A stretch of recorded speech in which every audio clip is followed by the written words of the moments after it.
اور ہمیں ان کا کس طرح خیال کرنا چاہیے؟ میرا عزیزوں، ماں باپ کی ذمہ داری کیا ہے اور پھر پڑھانے والوں کی ذمہ داری کیا ہے؟ آج ہم یہاں اپنے بچوں کو پڑھنے بھیج رہے ہیں۔ اب بچہ پڑھنے آیا، جس طریقے سے بھی وہ گھر سے آیا، کسی کے سر پہ ٹوپی نہیں ہے، کسی کے پیروں میں پائجامہ نہیں ہے، کسی کے پاس کرتا نہیں ہے، بس صبح کھڑا ہوا اور مسجد کی طرف دوڑا دیا۔ اب بیچارہ امام صاحب ہے، اب وہ پڑھانے بیٹھ رہا ہے، وہ کسی کو یہ نہیں دیکھ رہا کہ کس کا بچہ ہے، صرف اللہ کے کلام کو پڑھا رہا ہے۔ وہ اللہ کی خوشنودی کے لیے اپنے وقت کو دوسری جگہوں سے وقت فارغ کر کر آپ کے بچوں پر مستقل ٹائم دے رہا ہے، اور پھر بچوں کو اس ترتیب سے پڑھا رہا ہے۔ ہم نے الحمدللہ بچوں نے بھی احادیثیں سنائی، کلمہ سنائے، اور بہت ساری چیز ایسی سنائی کہ اگر کسی بڑے بالغ سے یا بڑے کسی نوجوان سے پوچھے تو وہ گھبرانے لگ جاتا ہے۔ مثلا کسی سے پوچھا جائے کہ بھئی غسل میں کتنے فرض ہیں، تو ہمارے ایسے نوجوان موجود ہیں وہ بیچارے فہم ڈر جاتے ہیں کہ غسل کیا چیز ہوتی ہے۔ الحمدللہ آپ کے بچوں نے بہت اطمینان کے ساتھ جواب دی۔ میرا عزیزوں، ان بچوں کو پڑھانا امام ائمہ علماء کا کام ہے، اور ان کی باقی تربیت والدین کا کام ہے۔ مسجد میں بچے پڑھنے آئے، انہوں نے الحمد پڑھی، قرآن پڑھا، اب یہاں سے جا رہے ہیں۔ امام صاحب کے پاس جب تک ہیں، امام صاحب ان کو اچھی تعلیم دے رہا، اچھی تربیت دے رہا۔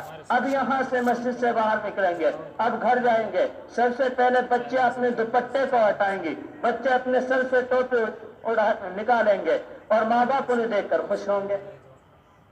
امام صاحب کو جو تربیت دے رہے ہیں اور جو تعلیم دے رہے ہیں وہ مسجد تک رہ گئی۔ اب ہمارا کام ہے کہ ان کی تربیت کس طرح کرنی ہے۔ میرے عزیزوں، آج ہم غفلت میں ڈوبے ہوئے ہیں۔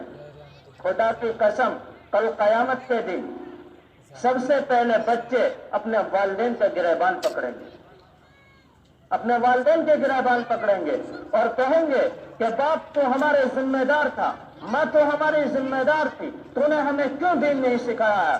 جب ہم مسلمان کے گھر میں پیدا ہوئے، جب ہم نے اسلام کے گھروں میں ہم نے آنکھیں کھولی، تو ہمیں کیوں اسلام نہیں سکھایا؟ میں نے آپ کے سامنے قرآن مقدس کی آیت پڑھی،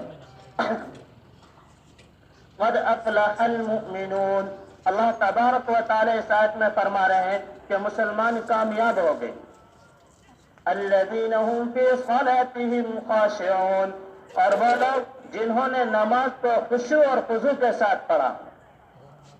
والذین هم عن اللغو معرضون، اور جنہوں نے لغو باتوں سے، غیبت سے، چغل خوری سے، اور بھی جتنے فواحشات ہیں، اور اپنے نفسانی کاموں کو، اپنی نفسیات کو دبایا اور اللہ کی بات کو مانا، اللہ کے رسول صلی اللہ علیہ وسلم کے طریقے پر اپنی زندگی گزاری، تو اللہ تبارک و تعالی قرآن میں فرما رہے ہیں کہ وہ لوگ کامیاب ہیں، وہ لوگ کامیاب ہیں۔